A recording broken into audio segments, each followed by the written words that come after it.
Baik, selanjutkan. Di siang hari ini kita akan membahas tentang ini ya, pendekatan dalam metode pendekatan kualitatif. Dan mengingat ini adalah di akhir pertemuan sebelum UTS, maka minggu depan kita akan melakukan ujian tengah semester. Untuk formatnya mungkin nanti akan saya infokan menyusul setelah mendapatkan konfirmasi dari Bu Nur ya, berkaitan dengan bentuk UTS-nya, apakah nanti berupa penugasan atau berupa ujian essay, multiple choice, atau bentuk yang lain gitu. Untuk pertemuan kali ini, mohon masing-masing dari rekan-rekan mahasiswa bisa menyiapkan, kok masing-masing, sorry, masing-masing PJ, karena ini adalah kelas besar. Mohon masing-masing PJ bisa menyiapkan presensi untuk nantinya dilengkapi oleh masing-masing mahasiswa dari masing-masing kelas, gitu ya. Nanti untuk saya inputkan secara manual ke Vanessa. Yuk,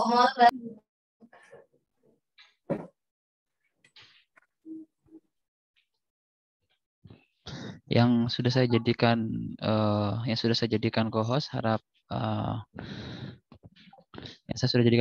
nanti membantu jika ada yang ini ya, suaranya yang bocor gitu ya. Ya.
Oke, saya lanjutkan.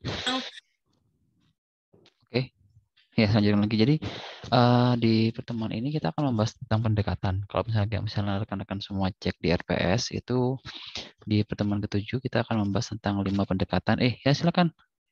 Nuha, angkat tangan ya. Oh enggak jadi. Ya, jadi di pertemuan ketujuh kita akan membahas tentang 5 pendekatan yang nantinya. Hah? Suaranya Pak Oni putus-putus, Pak. Terus putus. Iya. Oke. Di teman-teman yang lain apakah suara saya putus-putus juga? Lancar, Di saya Pak. tidak, Pak. Enggak ya? Oh, lancar. Pak. Oh, berarti Nuha. Nuha coba cari tower lang lain. Oke. Jadi nanti gini ya Nuha, ini saya record. Jadi kalau misalnya memang nanti ada penjelasan saya terpotong, nanti silakan minta aja untuk link recordnya, gitu ya. Nah, kembali lagi tadi di RPS itu ada 5 pendekatan dan nantinya setelah UTS itu akan diperdalam oleh Bu Nur. Jadi setelah UTS teman-teman semua akan didampingi oleh Bu Nur untuk memahami 5 pendekatan utama dalam kualitatif. Ada 5 ya, ada grounded teori, ada etnografi, ada studi kasus, ada fenomenologi, lalu ada juga studi naratif. Ya, sebelum saya masuk kepada pemaparan, mungkin ada yang mau disampaikan atau mungkin mau ditanyakan, silakan. Bisa raise hand.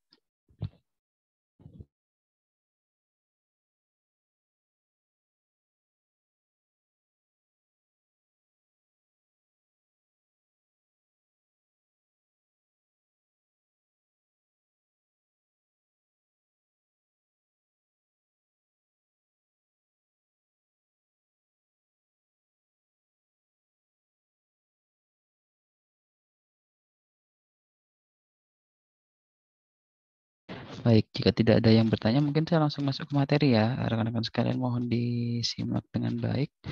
Jadi untuk siang hari ini ada materi tentang pendekatan penelitian kualitatif. Nah, berbeda dengan kuantitatif jelas ya. Kalau misalnya di kuantitatif ada pendekatan deskriptif, ada pendekatan korelasional, lalu studi pengaruh, eksperimen, dan seterusnya. Nah, begitupun juga dengan kuali. Dalam memahami suatu fenomena, memahami suatu informasi, tidak bisa kita menggunakan satu pendekatan yang yang kaku, karena masing-masing dari informasi itu kita bisa olah dengan sudut pandang yang berbeda. Bisa jadi kalau saya ilustrasikan seperti ini. Kalau misalnya rekan-rekan sekalian bayangin ada gajah gitu ya. Saya lihat ini semuanya melihat dari jauh gitu ya. Dan kita belum kita melihat seekor gajah, tapi kita di posisi belum tahu itu namanya seekor gajah ya. Masih belum tahu misalnya masih belum tahu bentuknya, masih belum tahu namanya, masih belum tahu jenis hewannya, cuma kita melihat ada seekor binatang gitu ya.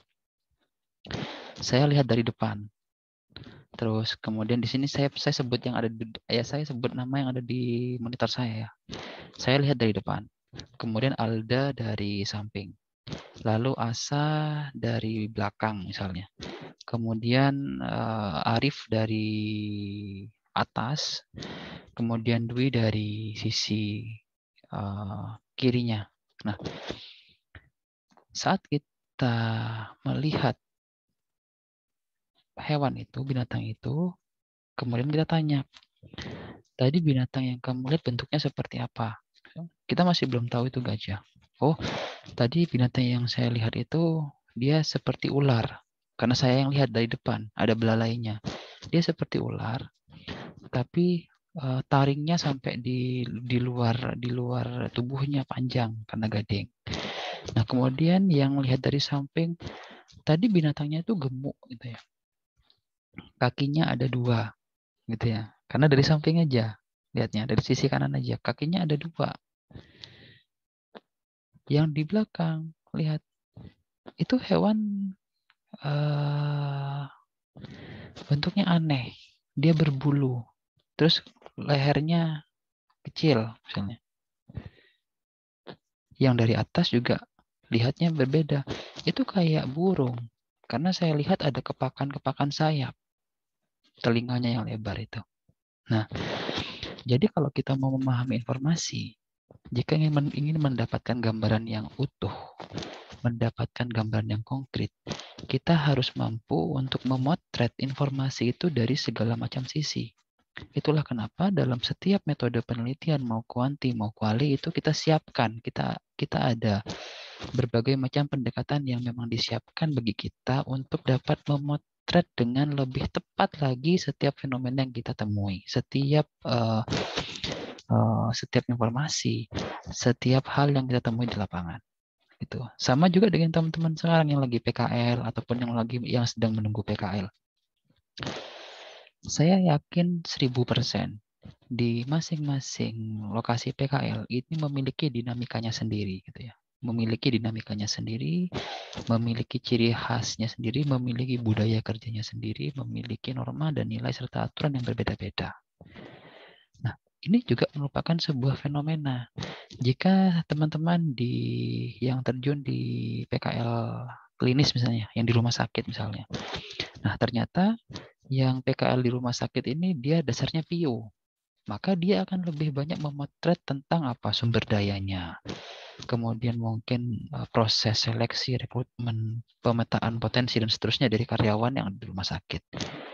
Nah, kalau yang klinis mungkin akan lebih ke arah patologinya, ke patologi klinisnya, penanganannya, psikopatologi, konseling, psikoterapi, dan seterusnya. Nah, kalau yang perkembangan, mungkin akan menyoroti dari pola asuh atau mungkin pola-pola perkembangan yang mempengaruhi timbulnya setiap permasalahan yang ada pada si pasien.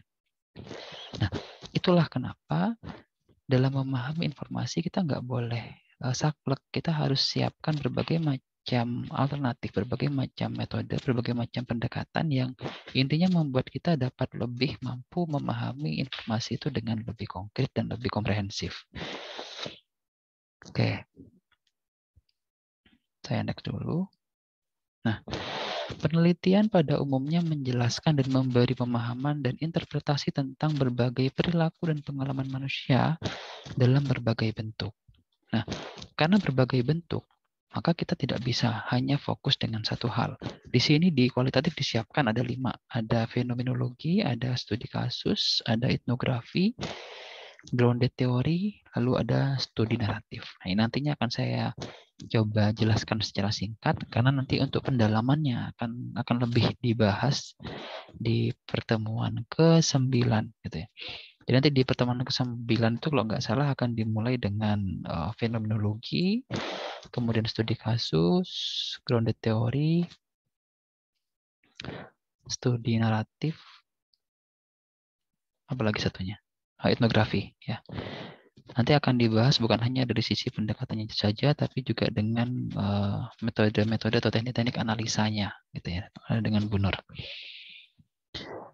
Oke, karakteristik. Jadi ini mungkin saya sering ulang ke rekan-rekan sekalian agar lebih paham tentang karakteristik kualitatif. Dari awal sampai akhir ini selalu saya tekankan bahwa dalam penelitian kualitatif ini merupakan penelitian yang bersifat deskriptif. Artinya apa? Memberi penjelasan tentang suatu fenomena atau situasi yang dialami manusia dalam bentuk narasi. Ada fenomena yang kemarin ya, yang ibu ngomongnya nggak enak. Ibu yang menganiaya putra-putrinya, yang akhirnya membuat putri keduanya itu meninggal dunia. Nah, itu merupakan suatu apa? Kalau misalnya saya itu masih ingat dengan pertanyaannya Selma ya, bedanya fenomena dengan kasus apa Pak Oni? Nah, fenomena itu adalah suatu situasi yang terjadi secara umum dan menyeluruh dan dialami oleh semua orang.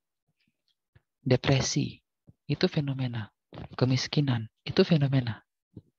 Tapi kasus adalah suatu bentuk respon yang terjadi secara individual.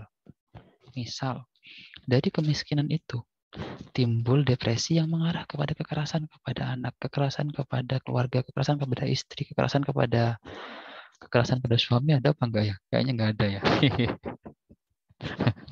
Justru suami ya yang sering menjadi pelaku. Ngangguk-ngangguk. Oh. Oke, jadi gitu.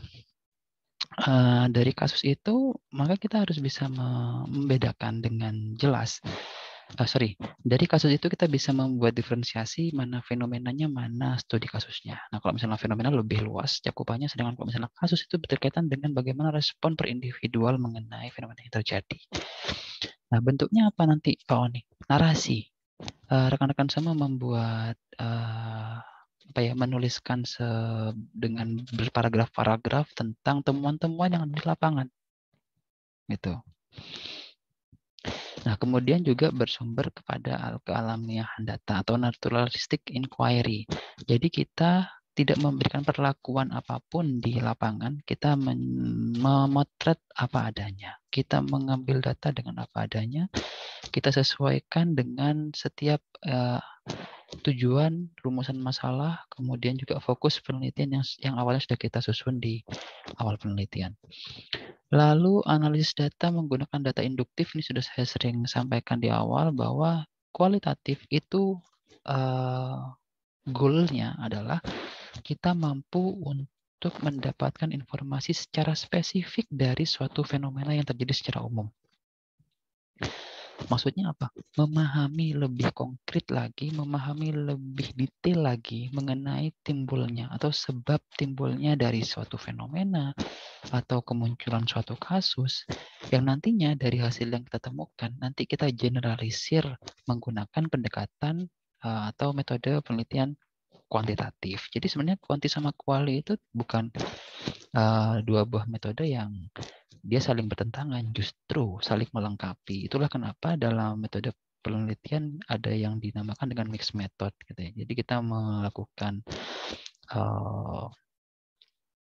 sinergi ya antara data yang bersifat numerikal, kuantifikasi, kemudian juga dikuatkan dengan adanya studi narasi atau deskripsi tadi. Lalu yang berikutnya adalah peneliti sebagai alat utama, ya ini sudah sering juga saya sampaikan dan ini perlu saya ingatkan terus agar tidak lupa. Karena dalam penelitian ini kita tidak bisa bergantung dengan skala, kita tidak bisa bergantung dengan instrumen. Yang menjadi tools, satu-satunya tools adalah kita. Observasi kita, kemampuan wawancara kita, kemampuan kita untuk menggali data di lapangan, kemampuan kita untuk memahami berbagai macam manuskrip atau mungkin berbagai macam dokumentasi yang bisa menunjang didapatkannya informasi yang lebih lengkap lagi mengenai fenomena yang ada. Lalu yang berikutnya memiliki rentang perspektif tentang fenomena yang diteliti secara menyeluruh. Gitu ya. Rentang perspektif artinya kita bisa memahami suatu fenomena bukan hanya dari sudut pandang kita, tapi kita juga bisa memahaminya dari sudut pandang orang lain, memahaminya dari sudut pandang orang-orang yang kontra, memahaminya dari sudut pandang orang-orang yang pro tentang fenomena itu. Gitu. Oke.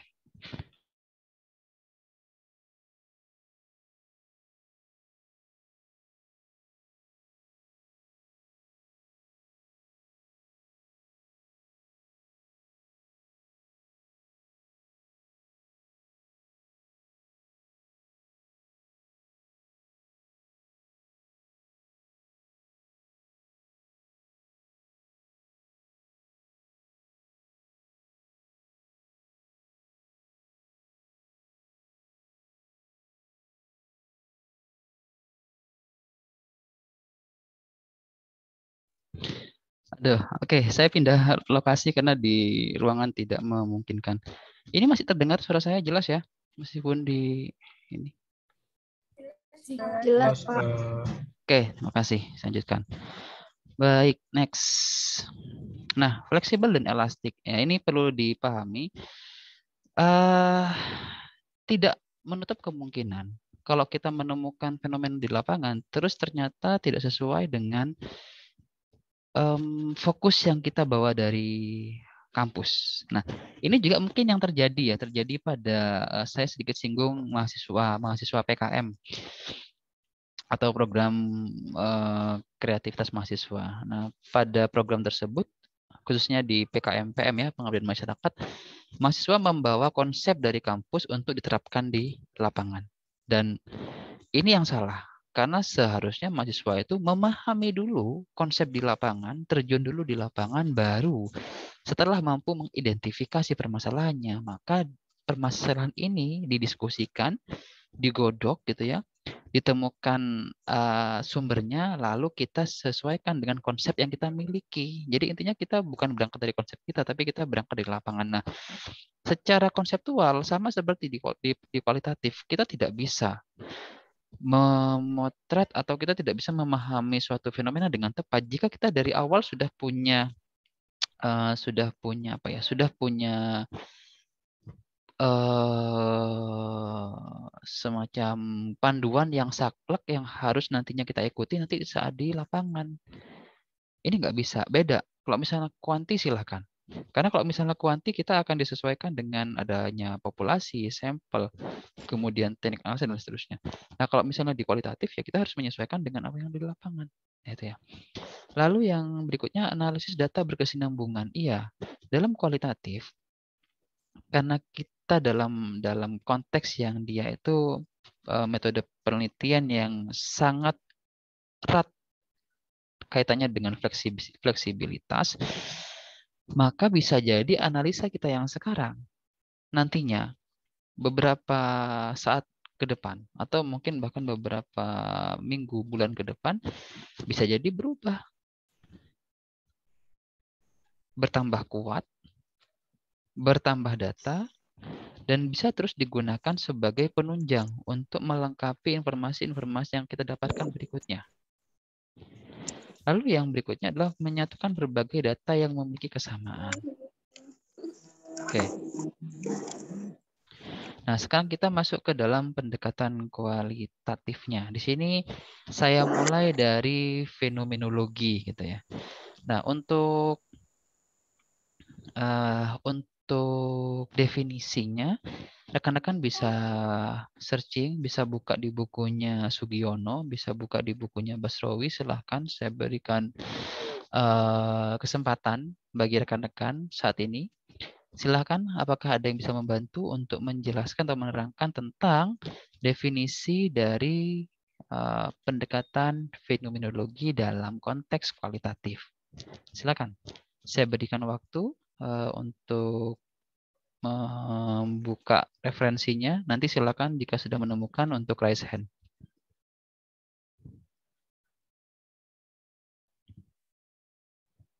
Sambil menunggu ada yang raise hand, ini perlu saya ingatkan, ini kelasnya kelas besar.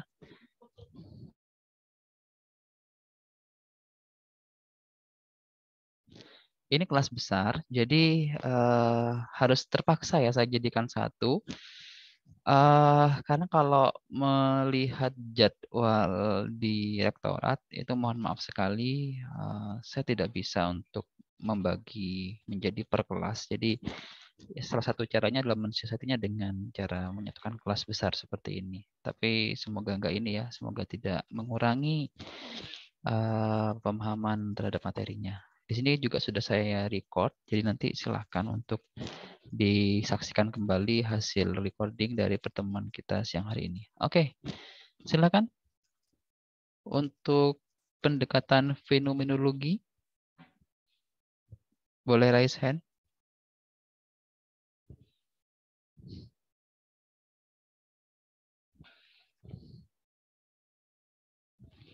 Mara, silakan Mara.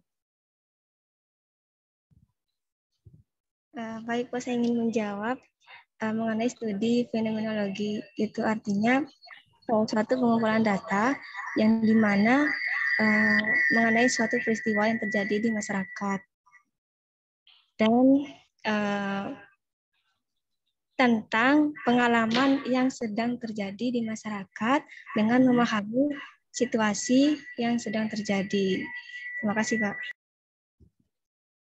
Oke. Memahami segala sesuatu yang terjadi di masyarakat, memahami setiap fenomena, setiap kejadian yang terjadi dalam masyarakat. Oke, terima kasih Mara. Silakan jika ada yang mau menambahkan atau mungkin ada yang menemukan pengertian yang berbeda. Boleh raise hand.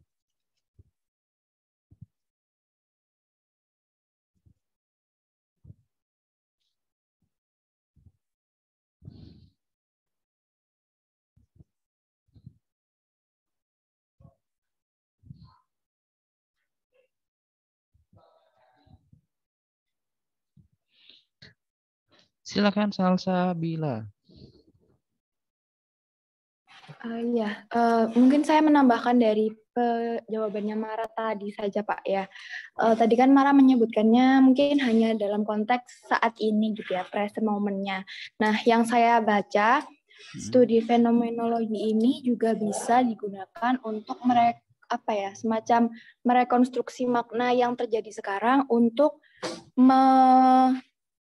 maksudnya menggunakan data yang terjadi pada saat ini untuk merekonstruksi atau meramal gitu ya, dalam tanda kutip meramal apa yang akan terjadi pada masa mendatang, seperti itu Pak. Terima kasih. Oke, ada unsur predictable, maksudnya Salsabila. Jadi memprediksi kemungkinan terjadinya situasi atau kondisi atau bahkan fenomena yang bisa terulang di masa mendatang. Oke, silakan. Jika ada lagi satu lagi, halo, silakan.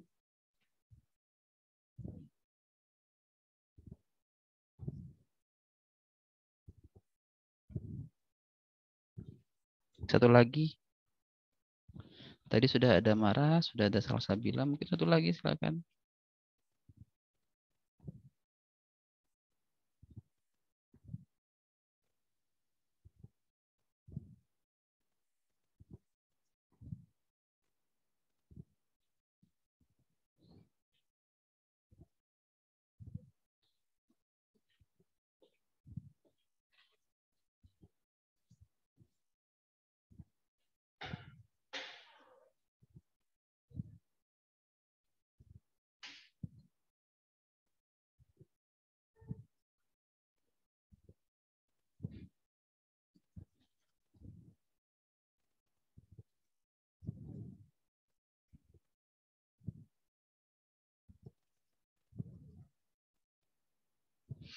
Silakan, ada lagi? Tidak ada? Oke, ya udah. Fenomenologi tadi sudah dibantu oleh Mara dan Salsabila berkaitan dengan definisi secara konseptualnya. Nah, fokusnya adalah begini. Fenomenologi kita ambil dari kata fenomeno atau fenomena. Kita mempelajari fenomena yang terjadi, memahami keunikan fenomena kehidupan individu untuk mengeksplorasi makna atau arti dari fenomena tersebut. Nah, untuk fenomena, jadi begini, fenomena ini terjadi kepada masyarakat secara umum, secara luas.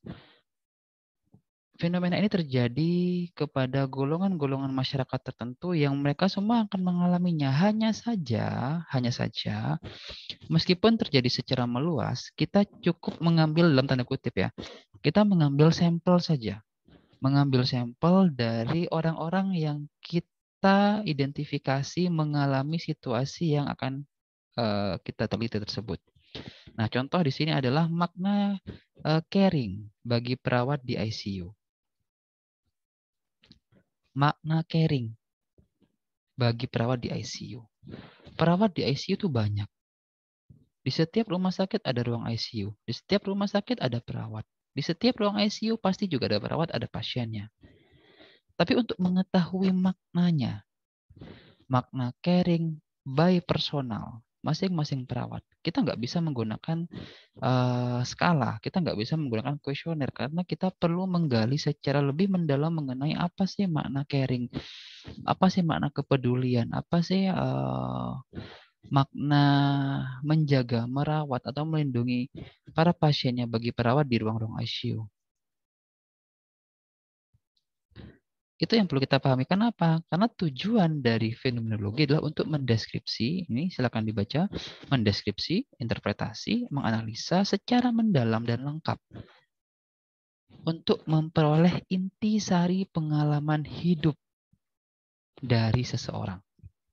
Saya ambil contoh kalau misalnya di sini kan perawat di ICU ya. Saya ambil contoh begini. Makna hidup pekerja seks komersial. Makna hidup anak jalanan. Makna hidup seorang narapidana tervonis mati misalnya. Makna hidup bagi seorang pecandu narkoba. Fenomenanya ada, fenomenanya dialami oleh banyak orang. Tapi untuk memahami tentang fenomena itu, memahami dalam sudut pandang fenomenologi, maka kita perlu paham bahwa yang kita ambil hanya person by person saja, yang kita anggap mampu mewakili, ya, mampu mewakili fenomena yang secara luas. Jadi nanti akan berbeda dengan studi kasus. Nanti akan saya jelaskan. Nah, tapi yang jelas untuk fenomenologi, ini fenomenanya ada, dialami oleh banyak orang, dialami oleh apa ya? Dialami oleh orang-orang tertentu dalam konteks misalnya untuk perawat saja, atau mungkin tadi kayak pekerja seks saja, atau anak jalanan saja, atau pecandu narkoba saja. Cuma kan pecandu kan banyak ya, di Jawa Timur, di Jawa Tengah, Jawa Barat, di Pulau Madura, di Pulau Bali, di Kalimantan, Sumatera, itu pasti ada pecandu narkoba.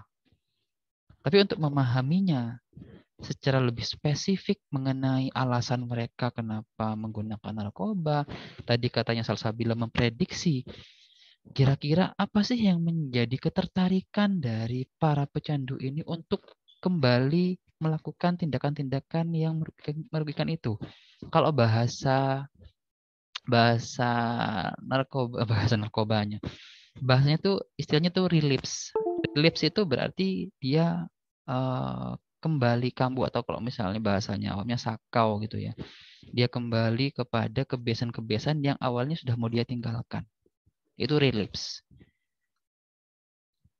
Nah, apa yang membuat akhirnya si pecandu ini relapse?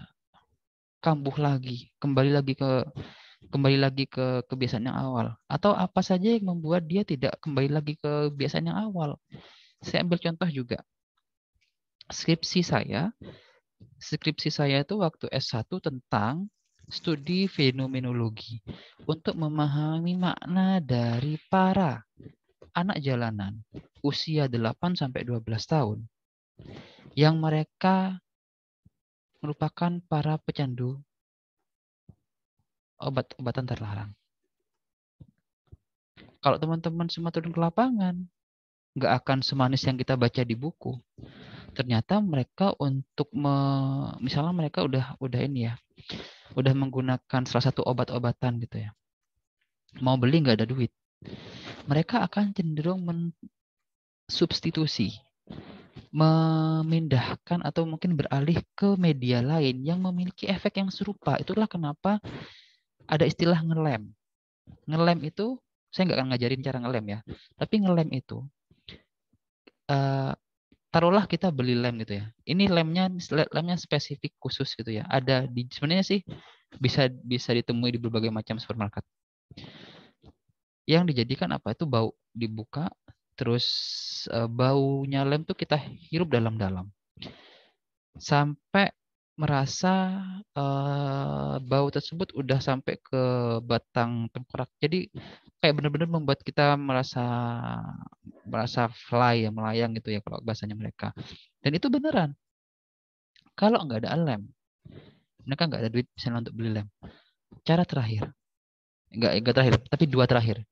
Cara dua, mereka akan beli bensin. Mereka akan hirup dalam baunya bensin itu.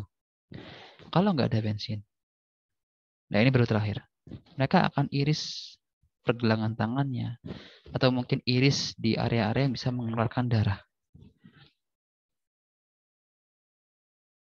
Untuk apa? Bukan untuk menghisap darahnya, tidak, tapi untuk mengurangi kecemasannya, mengurangi sakaunya. Dan itu biasa terjadi. Nah, itulah kenapa di fenomenologi, fenomenanya ada secara luas. Kita temui dimanapun. Tapi untuk memahami secara lebih spesifik, kita cukup ambil 1-2 orang saja yang kita rasa mampu mewakili dari fenomena secara keseluruhan. Kita perdalam wawancaranya, kita perdalam observasinya, kita teliti benar mengenai alasan mereka. Apa yang membuat mereka terjun ke dunia ini? Atau mungkin hal-hal apa saja yang mendorong mereka melakukan tindakan-tindakan tersebut? Ya, ini yang fenomenologi. Nanti kalau rekan-rekan ingin baca, silakan aja di googling, di searching studi fenomenologi. Dengan keyword itu akan muncul berbagai macam penelitian fenomenologi. Oke. Selanjutnya adalah grounded theory. Nah, untuk grounded theory di sini menemukan dimensi-dimensi baru yang berasal dari proses sosial dari berbagai fenomena kehidupan manusia. Nah, tujuannya apa grounded? Grounded itu memiliki tujuan untuk menghasilkan suatu teori atau hipotesa atau sebuah konsep baru yang sebelumnya mungkin belum pernah ada. Atau sebelumnya ada, cuma belum sempurna. Dengan adanya grounded teori, kita mampu memberikan gambaran yang utuh, yang konkret mengenai fenomena-fenomena yang baru. Oke, sebentar ini suaranya siapa ya? Saya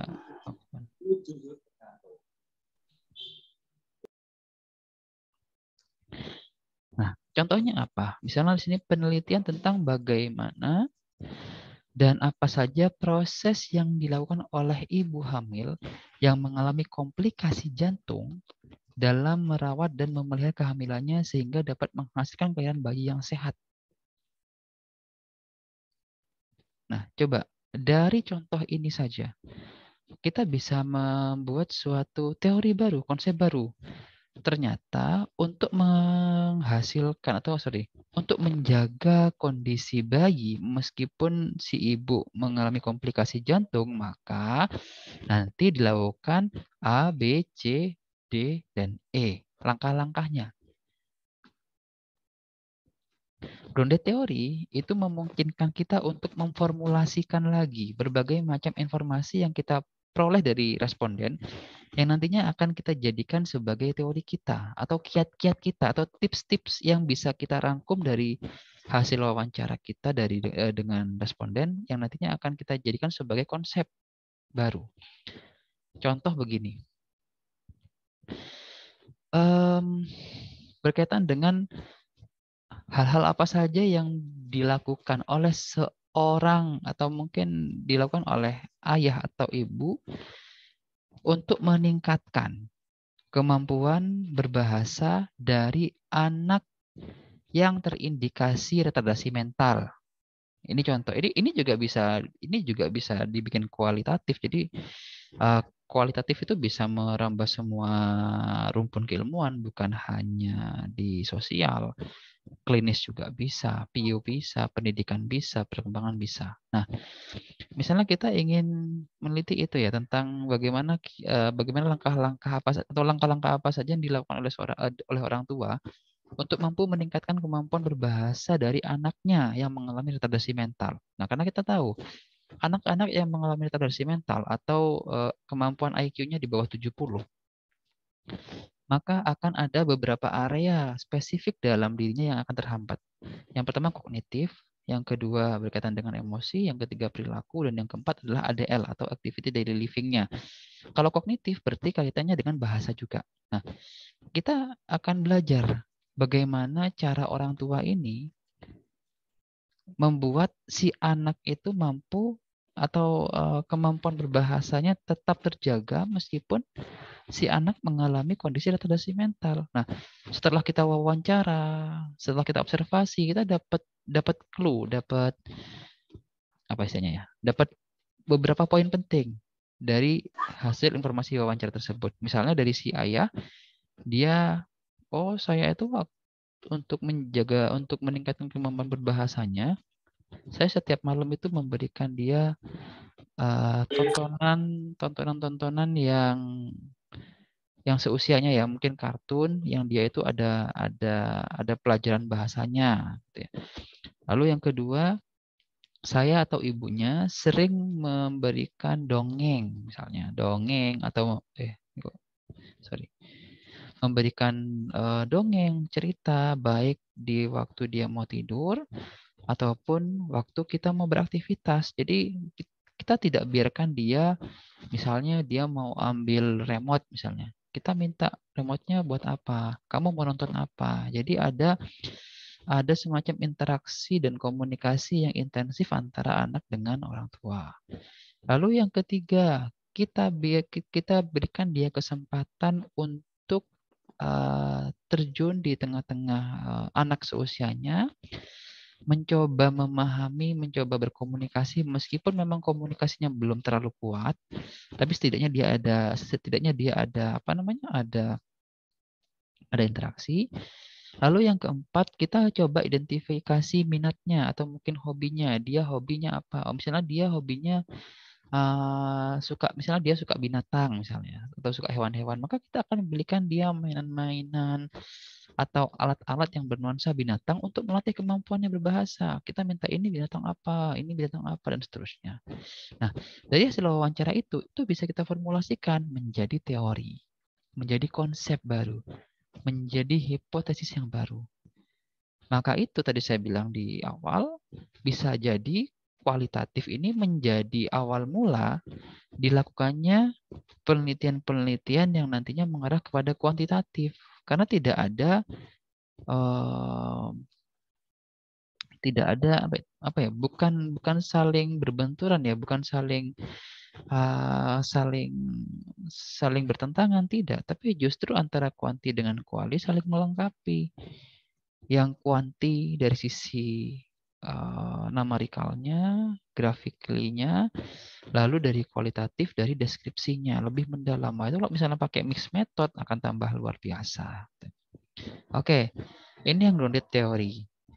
Nah, sekarang saya lanjutkan ke etnografi. Nah, di etnografi di sini sebuah pendekatan penelitian dalam metode kualitatif yang mencoba untuk mendeskripsikan ya struktur sosial budaya suatu kelompok masyarakat. Jika kita membahas tentang etnografi, maka tidak menutup kemungkinan kita akan membahas berbagai macam hal yang berkaitan dengan budaya, nilai-nilai sosial, atau hal-hal yang berkaitan dengan corak budaya dari satu kelompok tertentu.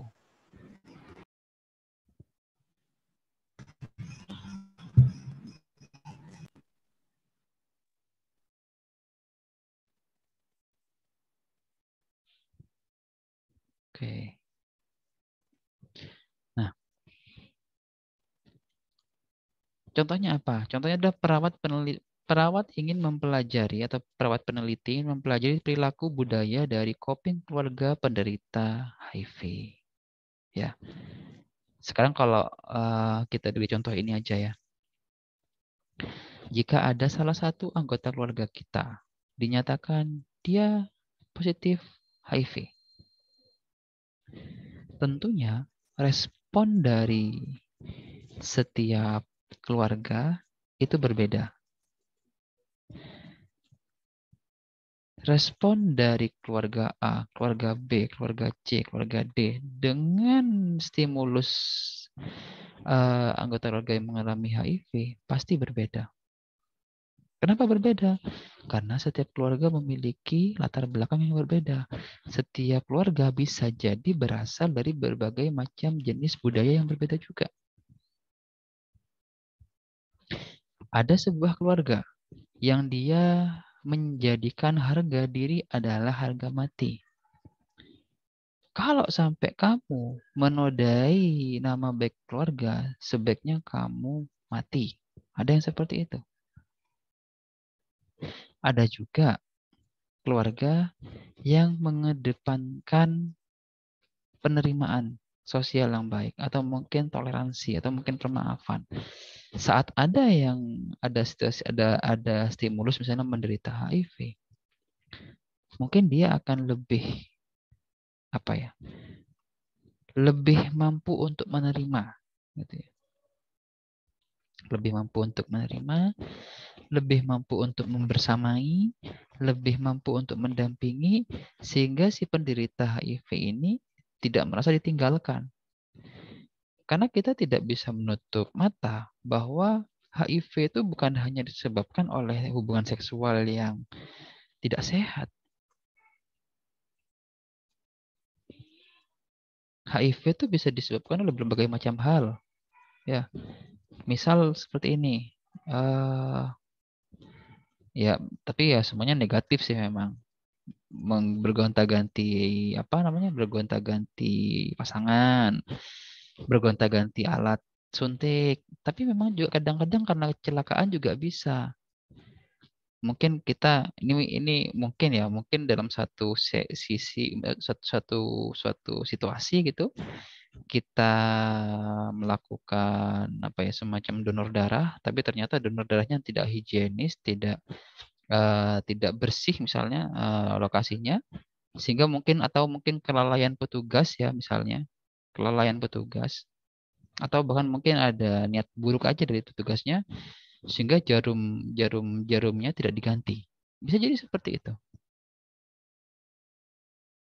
Nah, tapi yang jelas untuk etnografi, kita mempelajari bagaimana budaya itu membentuk corak dalam lingkungan atau membentuk corak dari kelompok masyarakat yang ada.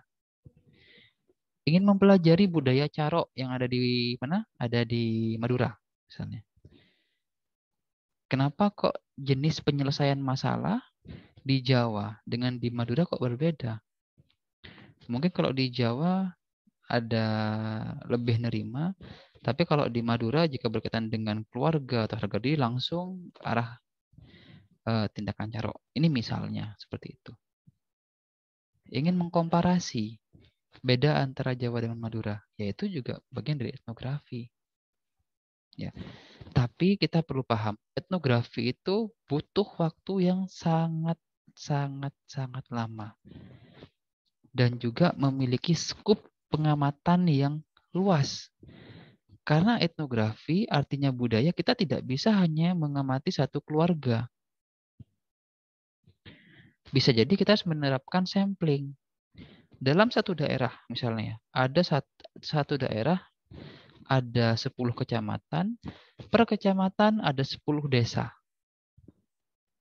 Jadi kita mungkin harus menyisir banyak desa yang nantinya bisa mewakili ketersediaan lalu keterwakilan data. Ya, ini yang etnografi. Kemudian saya lanjutkan untuk studi kasus. Ya. Studi kasus adalah suatu pendekatan yang mempelajari fenomena khusus. Ya, ini penekanannya ya, yang beda dengan fenomenologi. Mempelajari fenomena khusus yang terjadi saat ini dalam suatu sistem yang terbatasi oleh waktu, tempat, meski batas-batas antar fenomena dan sistem tersebut tidak sepenuhnya jelas. Nah, untuk studi kasus, kita perlu paham, ini adalah suatu pendekatan yang membuat kita harus mewawancara, mengamati, mengobservasi sebuah fenomena yang tidak umum terjadi. Sebuah fenomena yang tidak umum terjadi.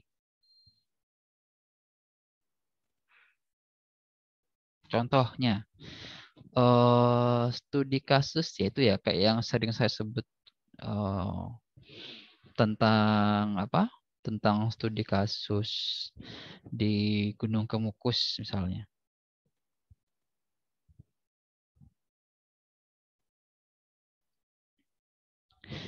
Dalam pendekatan ini memang semuanya belum jelas. Jadi kita diminta untuk lebih mendalami fenomena itu, mendalami informasi itu sehingga kita bisa mendapatkan suatu gambaran yang konkret. Contohnya apa? Misalnya di sini studi kasus kehamilan remaja.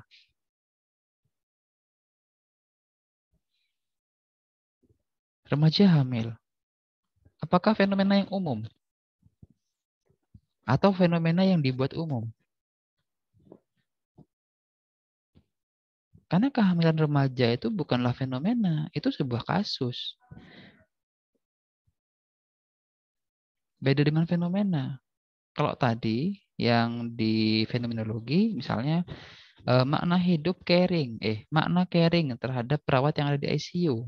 Iya, semuanya pasti perawat akan mengalami, khususnya di ICU pasti akan timbul ya perasaan caringnya, kepeduliannya dengan pasien. Nah, tapi apakah semua remaja akan mengalami kehamilan di usia dini? Tidak. Karena pada kasus kehamilan remaja ini kita harus hati-hati betul. Apakah mereka hamil di luar nikah atau mereka memang dipaksa menikah di usia remaja. Saya pernah 2017 penelitian ke salah satu daerah di Sumeneb gitu. Anak mereka, anak warga pada daerah itu, saya nggak akan sebutin nama daerahnya. Jadi anak warga di daerah itu udah menjadi hal yang umum. Mereka nikah di usia 13 tahun, 14 tahun. Jadi saat melihat budaya di pulau sebelahnya, di Surabaya, di Jawa Timur, menjadi hal yang mengkhawatirkan. Di usia segitu kuliah tapi belum menikah. Kenapa? Karena begini, saya akan jelaskan sedikit.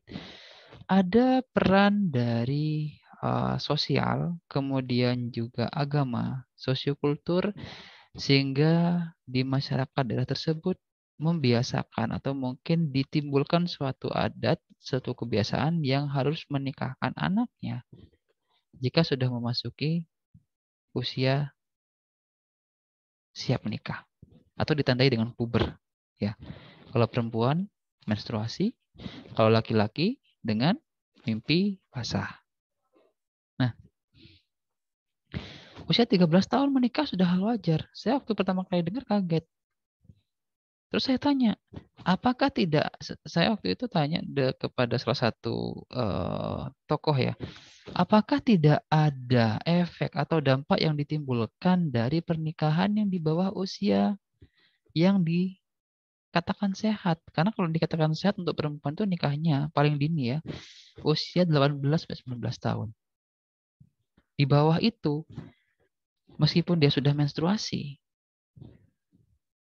tapi alat reproduksinya belum siap.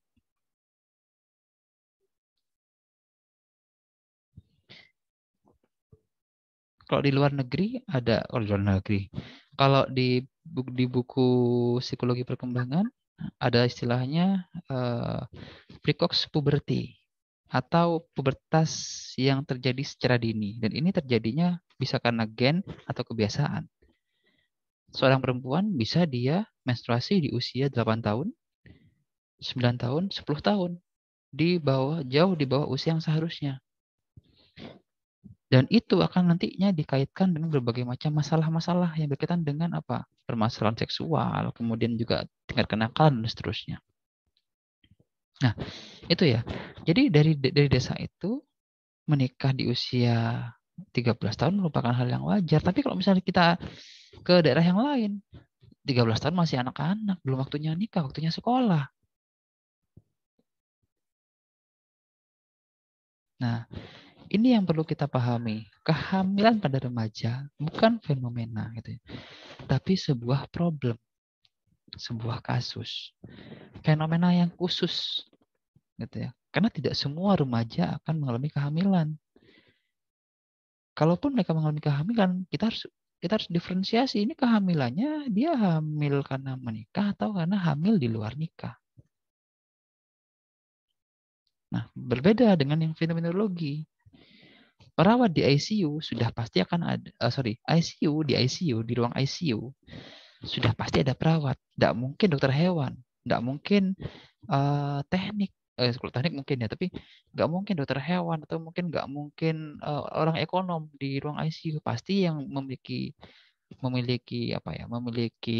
tanggung jawab di ruang ICU adalah kalau nggak perawat ya dokter. Dan semua perawat, semua dokter, dia pasti akan mengalami hal yang menggugah nuraninya begitu ya, untuk memberikan bantuan. Oh kasihan ya pasien itu misalnya, itu sudah sering saya dengar waktu saya di rumah sakit. Pak Oni, kasihan pasien itu Pak Oni, dia di ruang ICU sendirian, ada keluarganya.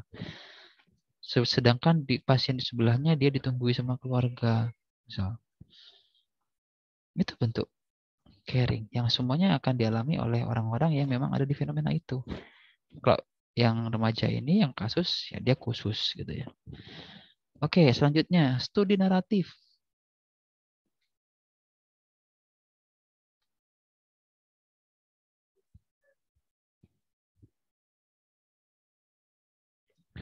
Studi naratif. Oke. Untuk studi naratif, di sini adalah fenomena yang sedang diteliti seperti narasi tentang penyakit atau mungkin metode yang digunakan dalam studi seperti prosedur analisis data. Contohnya apa? Studi biografi. Kita ke seorang tokoh, karena kita kualitatif ya, kita ke seorang tokoh, kemudian kita menulis, kita mempelajari tentang kehidupannya, kita mempelajari tentang latar belakangnya, kemudian kita akhirnya nanti mendapatkan kesimpulan tentang perilakunya. Misalnya kita mau mempelajari tentang tokoh apa yang lagi ya. Anggaplah si Reinhardt itu ya, yang Reinhardt Sinaga yang ada di Inggris itu.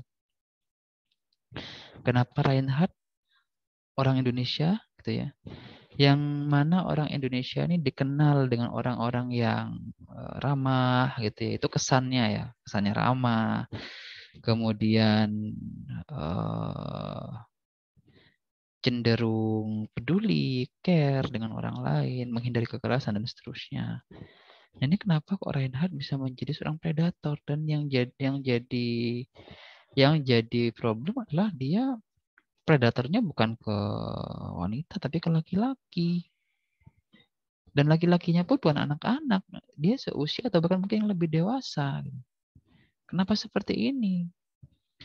Reinhardt dulu kecilnya seperti apa? Dididik seperti apa oleh orang tuanya? Bagaimana pola pengasuhannya?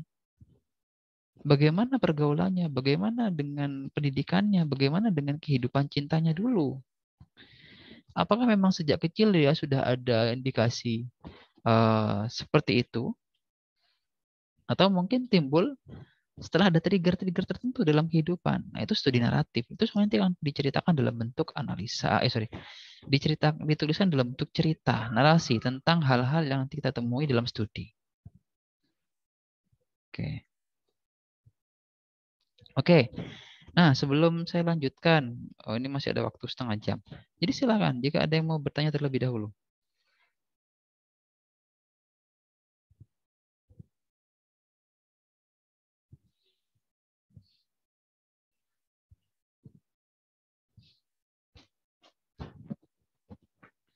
Oke, jika tidak ada saya lanjutkan. Jadi untuk kualitatif tadi sudah ada 5 pendekatan yang saya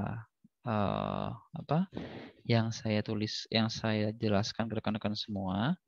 Dan mungkin nantinya akan saya berikan penugasan ya. Penugasannya silahkan di kelompok atau individu ya.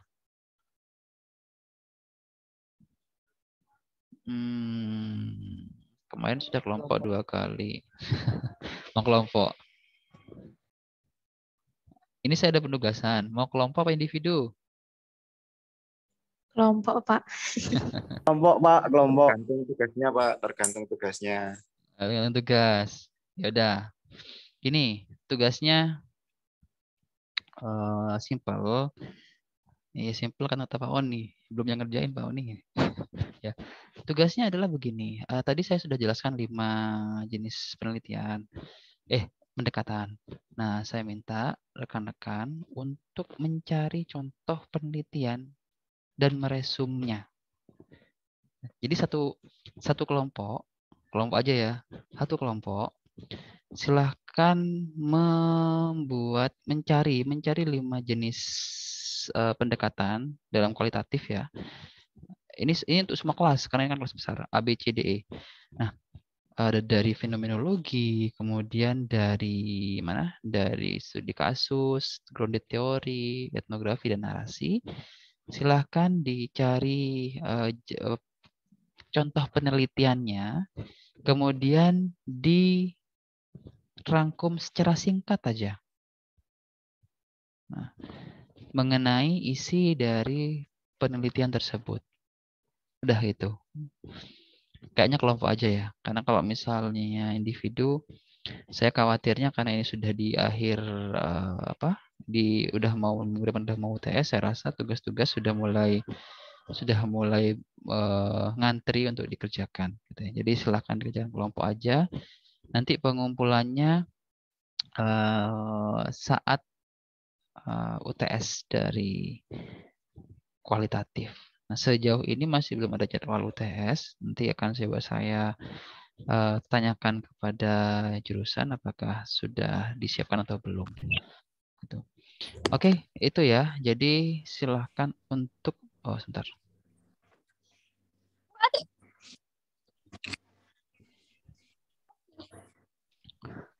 Oke, ini Hana pertanyaan di luar konteks tugas ya. Oke, nanti saya jawab. Nah, ini saya jelaskan tugasnya dulu. Jadi silakan masing-masing kelompok untuk mencari 5 jenis penelitian dengan dalam 5 jenis pendekatan yang tadi. Kemudian masing-masing pendekatan atau masing-masing penelitiannya silakan untuk dielaborasikan dalam bentuk atau dijelaskan secara singkat mengenai isi dari penelitian itu. Secara singkat, berapa Oni?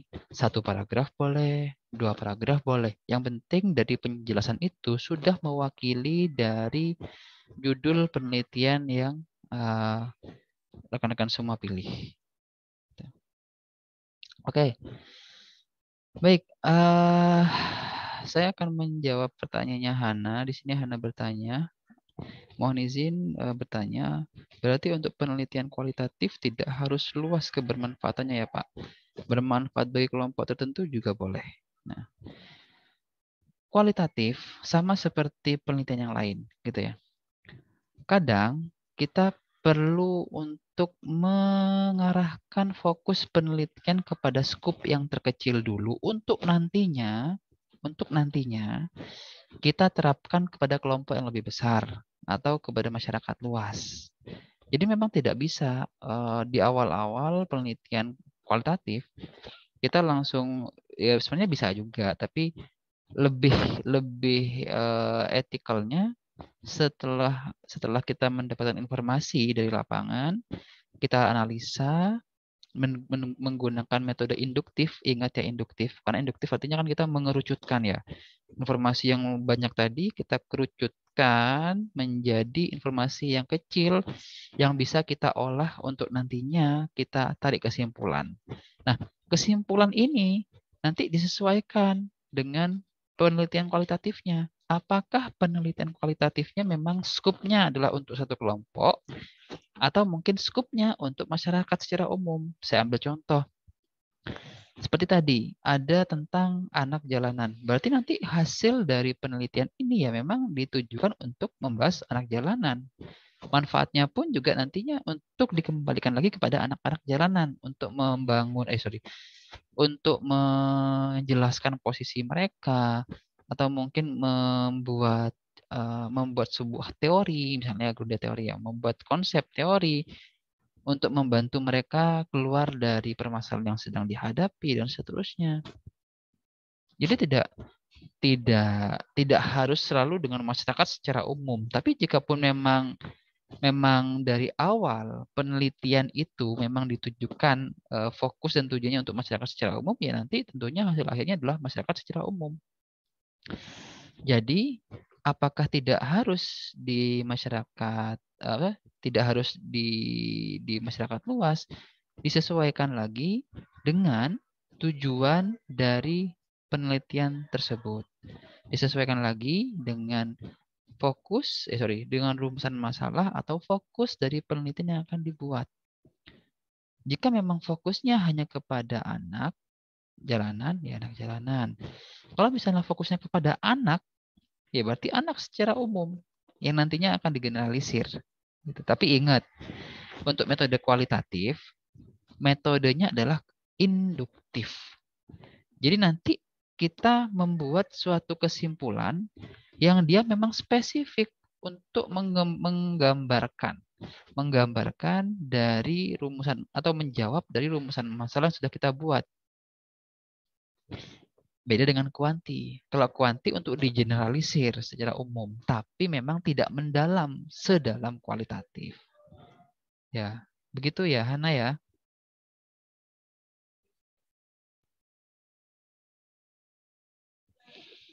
Oke, baik. Apakah ada yang mau bertanya lagi? Silakan.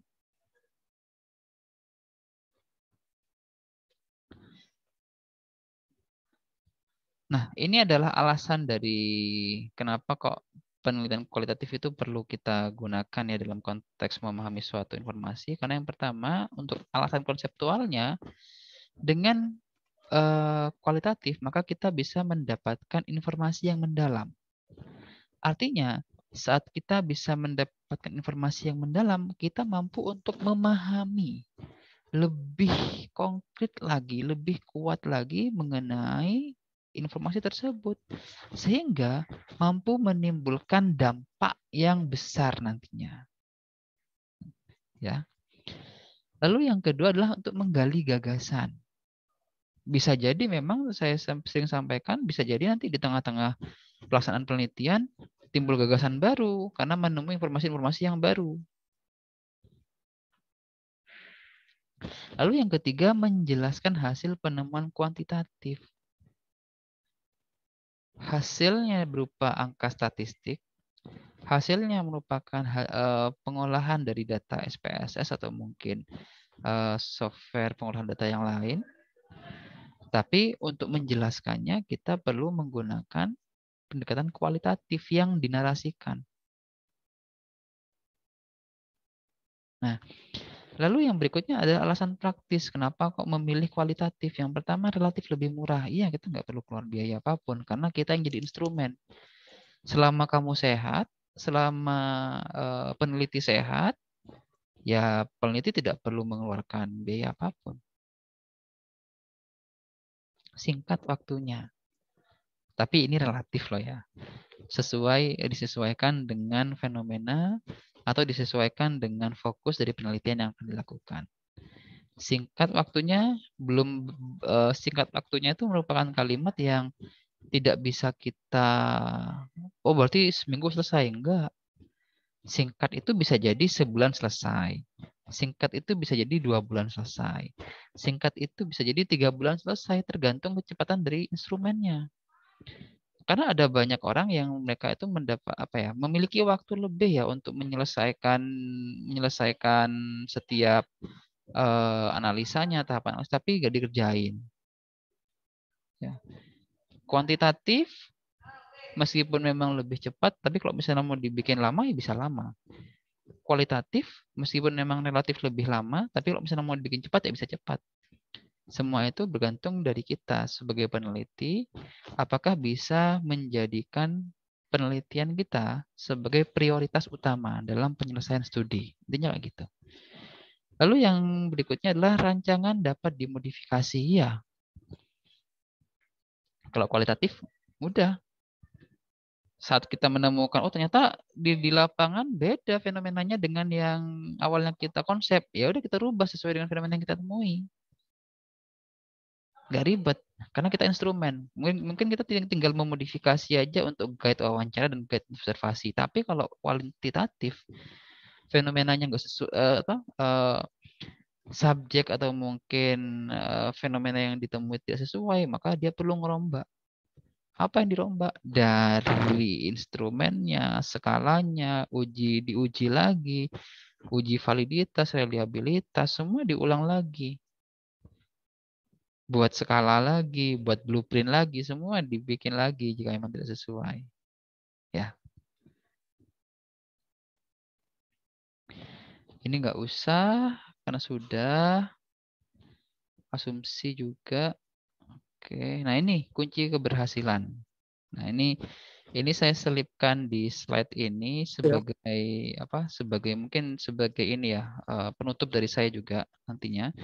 Karena nanti setelah UTS dengan Bu Nur ya. Jadi kunci keberhasilan dari kualitatif adalah dari hal-hal ini. Seni bertanya. Bertanya itu ada seninya. Kita nggak bisa bertanya seperti menginterogasi kepada para responden. Kita perlu untuk memahami mood-nya bagaimana sekarang, situasinya bagaimana, memungkinkan nggak untuk ditanya. Misalnya.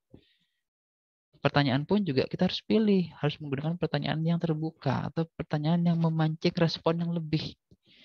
Jangan sampai kita memberikan pertanyaan yang jawabannya hanya iya, tidak, iya, tidak, iya, tidak. Enggak, jangan. Kita nggak akan dapat informasi apa-apa loh misalnya memang jenis pertanyaannya seperti itu. Dan memang begini ya, tidak bisa dipungkiri memang untuk bertanya itu juga butuh butuh apa sih namanya tuh, jam terbang. Semakin sering kita berinteraksi, semakin sering kita berkomunikasi, maka akan semakin fleksibel kita untuk menggali data dan semakin fleksibel kita untuk berinteraksi dengan orang lain. Wah, ini kayaknya lagi gamut nih, udah saya bercandain dulu aja. Kayak gitu. Nah, hindari dua pertanyaan yang menjadi satu. Jadi langsung merapel pertanyaannya jadi satu pertanyaan panjang. Jangan, hindari. Siapkan pertanyaan dengan baik, tapi jangan seperti menginterogasi. Beri jeda. Setelah dia jawab, kita beri respon. Karena begini esensinya. Ini mungkin perlu dijadikan pegangan ya bagi siapapun. Esensinya, dasarnya, setiap orang itu akan lebih senang untuk membicarakan dirinya dibanding membicarakan orang lain. Jadi, kalau rekan-rekan menemui kebuntuan di tengah proses wawancara, coba bertanya tentang dirinya, bertanya tentang respondennya.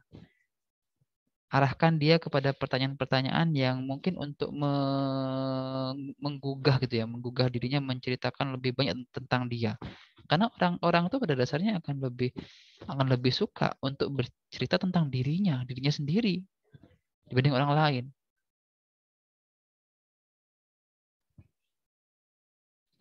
Dan manusia lebih suka didengarkan. Dan ini berlaku bagi siapapun. Lebih suka didengarkan. Oleh karena itu, jadilah pendengar yang baik. Ya, nanti. Oke, hindari pertanyaan yang mengarahkan atau meliding gitu ya. Itu jangan. Lalu hindari kata tanya mengapa. Nah, mengapa ini begini. Memang mengapa ini merupakan kalimat tanya. Terbuka. Tapi konotasinya lebih ke arah interrogatif. Jadi seolah-olah menginterogasi, mengapa seperti itu. Jadi mencoba untuk menggali tentang kenapa alasan dia melakukan hal itu. Kadang-kadang kan ada responden yang insecure ya, nggak nyaman untuk mengungkapkan hal itu.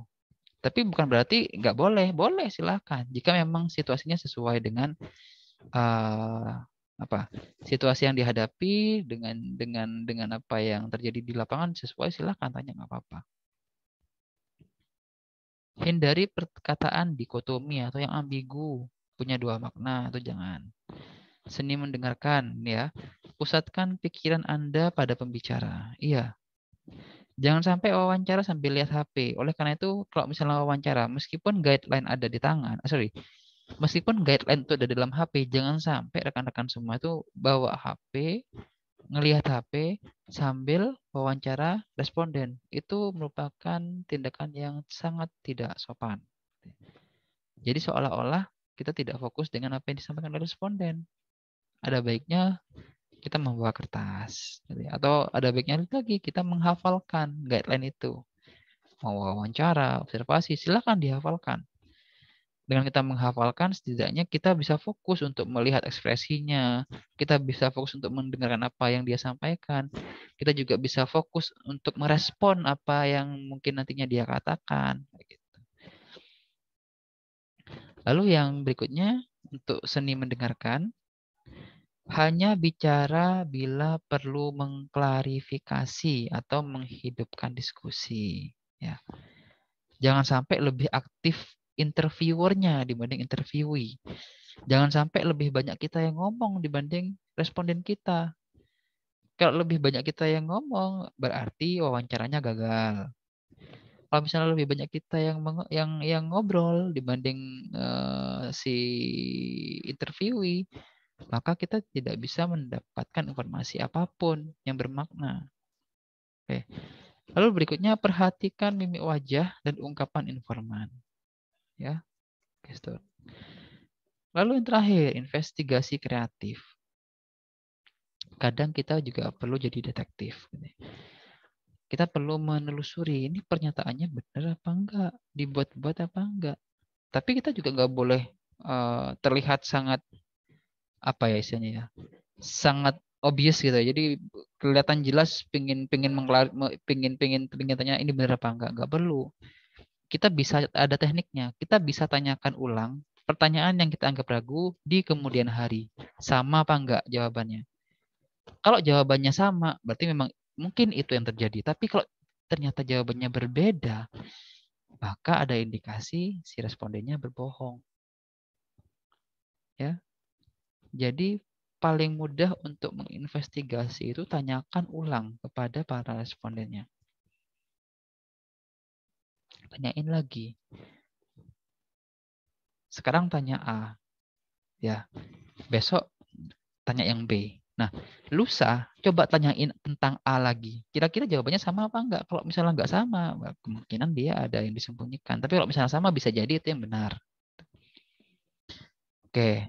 Lalu kemudian untuk teknik sampel di sini sama seperti kuantitatif sebenarnya. Jadi di kualitatif pun juga ada teknik samplingnya. Memang kaidahnya seperti itu. Tapi di kualitatif di sini ada teknik sampling yang sering digunakan ya, nggak seperti kuanti yang ada randomnya. Di sini kita lebih kepada teknik convenience, snowball, purposive dan theoretical. Jadi samplingnya purposive memang bertujuan misalnya tentang anak jalanan, berarti purposive sampling anak jalanan gimana gitu aja.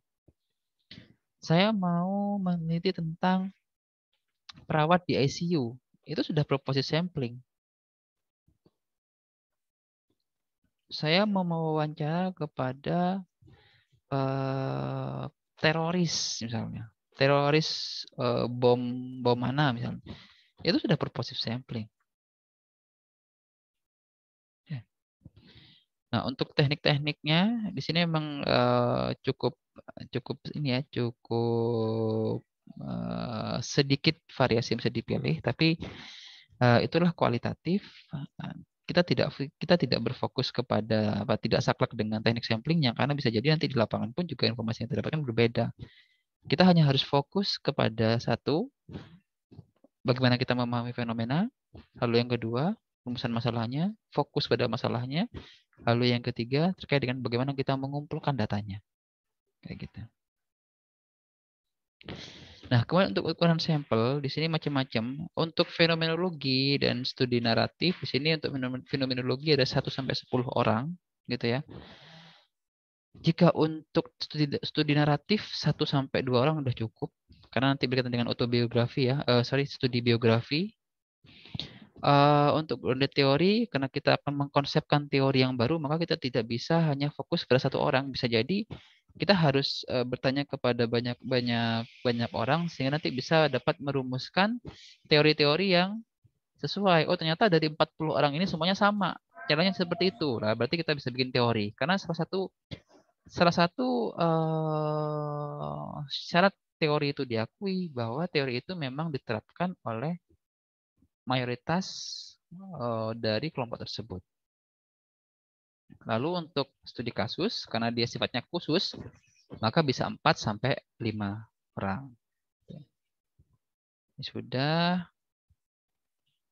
Nah, untuk analisis data nanti mungkin akan dibahas di pertemuan dengan Bu Nur ya, karena nanti di masing-masing pendekatan akan ada teknik analisanya masing-masing. Cuma secara umum, di sini ada teknik yang kita kenal dengan reduksi data, kemudian ada coding, lalu display data, gitu ya.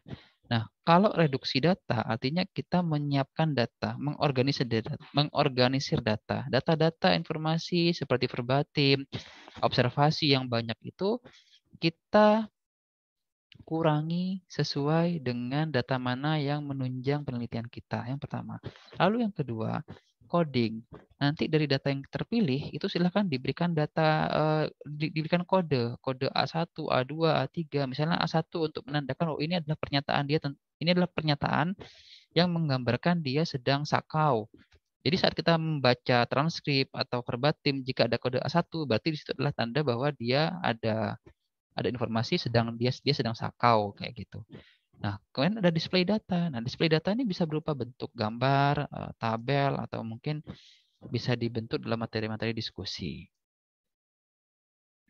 Ini contoh tabel analisanya ya. Jadi untuk wawancara misalnya nomor 1, pertanyaannya apa? Kita bikin guideline, lalu jawabannya apa?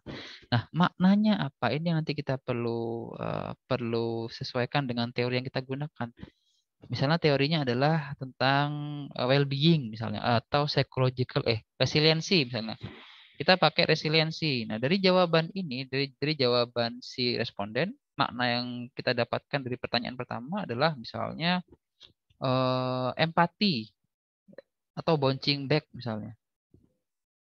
Kan ada ya, ada 6 dimensi dari resiliensi. Nah, misalnya bouncing back, jadi dia kembali setelah ditekan banyak situasi, dia kembali untuk bangkit misalnya. Nah, nanti kita kategorikan dengan coding, apakah di sini dikasih kode A1 atau A2. Jadi nanti misalnya dikasih kode A1, saat kita menemui jawaban-jawaban yang lain, maka itu bisa kita analogikan sebagai jawaban yang memiliki makna tadi, bouncing back tadi. Nah, untuk keabsahan data di sini ada credibility, lalu transferability, dependability, confirmability. Oke. Untuk credibility di sini menjelaskan nilai kebenaran ya yang dihasilkan dari engagement, observasi ya. Lalu triangulasi, menyocokkan, menyesuaikan, mendapatkan informasi tambahan dari pihak A, pihak B, pihak C, observasi, studi dokumentasi dan seterusnya. External check. Kalau misalnya di jurnal ini namanya proofreading gitu ya. Jadi dicoba disesuaikan dengan sumber eksternal. Ini kira-kira benar nggak disampaikan. Nah, searching for disconfirming evidence. Researcher credibility. Nah, ini juga kalau misalnya memang ini misalnya siapa ya di sini? Nah, ini di kamera saya, di layar saya ya. Selma misalnya. Nah, Selma ini merupakan peneliti kualitatif dengan ada sekian ratus karya misalnya kayak gitu ya tentang kualitatif. Berarti sudah tidak perlu dipertanyakan lagi kredibilitasnya, sehingga bisa kita asumsikan setiap yang dia tulis dalam laporan, dalam penelitian itu sudah kredibel datanya karena dia sudah memiliki track record yang mumpuni gitu ya dalam bidang kualitatif dan riset sesuai dengan topik yang dia teliti. Kemudian transferability. Di sini seberapa mampu hasil penelitian dapat diaplikasikan dan dialihkan pada keadaan atau konteks lain. Jam berapa? Oke, bentar lagi ya. Dari informasi yang kita peroleh, kira-kira ini bisa mewakili data yang lain apa enggak? Itu kenapa siapa waktu itu tanya ya, yang dijawab Bu Nur, kita tidak bisa menggantungkan kepada 1-2 subjek karena kalau misalnya 1-2 responden ini bermasalah, maka nanti kita kedepannya pun juga akan bermasalah jika ada permasalahan dengan subjek itu. Sehingga kita perlu untuk memaksimalkan variasi sampelnya. Jangan membuat sampel yang sangat spesifik sehingga hanya bisa dipenuhi oleh 1-2 orang. Gitu, ya. Lalu ketergantungan.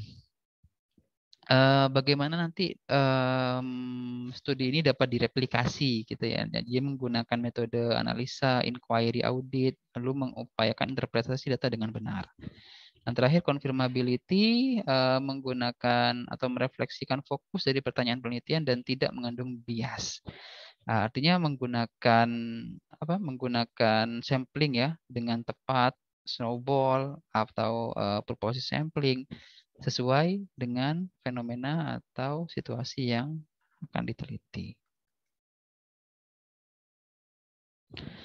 Oke, mungkin itu dari saya untuk pertemuan terakhir kita di tengah semester ini. Silakan jika ada yang mau bertanya, rekan-rekan sekalian boleh raise hand. Khusus untuk UTS, nanti akan saya informasikan setelah mendapatkan konfirmasi dari Bu Nur ya, apakah nanti akan berupa multiple choice atau essay atau mungkin penugasan yang lain. Tapi yang jelas ada penugasan di luar itu. Yang tadi saya sampaikan, silakan mencari 5 penelitian dalam 5 pendekatan dan masing-masing silakan untuk diberikan sedikit gambaran atau review atau resume dari penelitian itu sehingga nanti bisa saya pastikan, oh ya ini benar, ini tentang studi fenomenologi, wah ini tentang studi kasus. Gitu. Oke, silakan rekan-rekan, apakah ada yang mau bertanya? Silakan.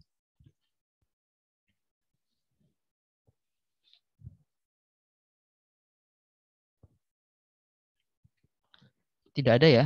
Atau saya rasa cukup jelas untuk materinya, meskipun memang ini pengantar, nanti untuk lebih lengkapnya akan dibahas di pertemuan dengan Bu Nur setelah UTS. Oke, baik. Jika memang tidak ada yang bertanya, mungkin akan saya langsung tutup untuk pertemuan kita pada sore hari ini ya.